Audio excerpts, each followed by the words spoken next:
ভাগ্য পৃথিবীতে আইজো বন্ধ কোনো কেউই গণতে পারে নাই। আমার কাছে ভাগ্য থাকলে আমি রাস্তায় বসে থাকতাম। শুনলেন তো, যে লোক আপনার ভাগ্য বলে দেবে তার নিজের ভাগ্যই নাকি ট্রাফিক জ্যামে আটকা আছে।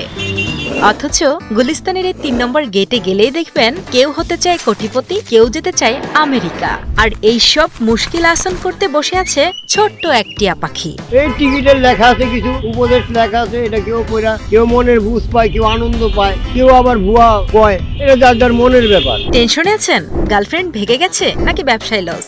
নো টেনশন, ২০ টাকা পকেটে থাকলেই গুলিস্তানের এই টিয়া পাখি আপনাকে দিয়ে দেবে সলিড সলিউশন। তবে সাবধান, এই পাখির সফটওয়্যারে মাঝে মাঝে একটু ঝামেলা হয়। বিদেশ বগমা আছে কিনা, কোটিপতি হই কিনা, বা বাদশা হই না ফকির হই, এগুলোই আর কিছু না। আপনি একটা জিনিস চিন্তা করবেন, আপনার যদি তুলা রাশি থাকে, ওই টিয়া পাখি তুলা রাশিটাই উঠাইব, সিংহ রাশি কিন্তু উঠাইব না। ৩-৪ বার গনাইছি, আমার ম্যাক্স রাশি, ওই ম্যাক্স রাশি উঠে, আর অন্য কিছু ওঠে। বিষয়টি লক্ষ্য করেছেন? এই ভদ্রলোক পাখির দক্ষতা পরীক্ষা করতে চেয়েছিলেন একাধিকবার। অবাক করার বিষয় হলো, কাকতালীয়ভাবে হোক কিংবা পাখির প্রশিক্ষণের গুণে প্রতিবারই তার নির্দিষ্ট রাশির কার্ডটি উঠে এসেছে।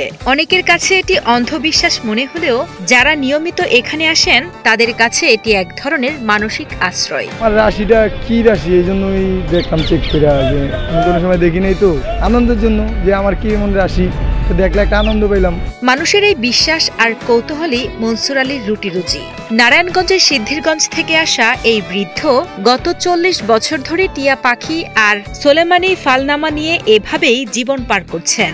তবে তিনি অকপট সত্যটা স্বীকার করতে কুণ্ঠাবোধ করেন না। ভাগ্য জানার অলৌকিক ক্ষমতা তার নেই, মানুষের অন্ধ বিশ্বাস নয়, বরং পেটের দায়ে এটাকে তিনি নিছক বিনোদন হিসেবেই বেছে নিয়েছেন। আমার এই পাখিটারে আমি একটা ট্রেনিং দেওয়া পাখি, এটা ছাইরা দিলে একটা না একটা উড়াবে। মানুষে বলে ভাগ্য, টাকা পাখি যদি ভাগ্য বলতে পারতো তাহলে আমি আর এখানে বসতাম না। পাখি একটা না একটা উড়াবে, এটা নিয়ম, অরিজিনাল নিয়ম, যার যারটা তার হাতে ধইরা দেয়। একটা টিকিট দেখলে ২০ টাকা পাই, আমি নিজে চলি। এই বয়সে তার অন্য কোনো কাজ করেন, এত বছর যাবৎ করতেছে এটা সারাদিনই। কাকা আমার নিজের মতন, নিজের চলার মতন কিছু ক্যাপাসিটি আগের মতো নাই, আগের মতন মানুষের আকর্ষণ নাই। প্রযুক্তির উৎকর্ষতার যুগেও মানুষ তাই মনসুর আলীর খাঁচার সামনে থমকে দাঁড়ায়, কেউ বিশ্বাস থেকে, কেউ বা নিছক কৌতূহলে।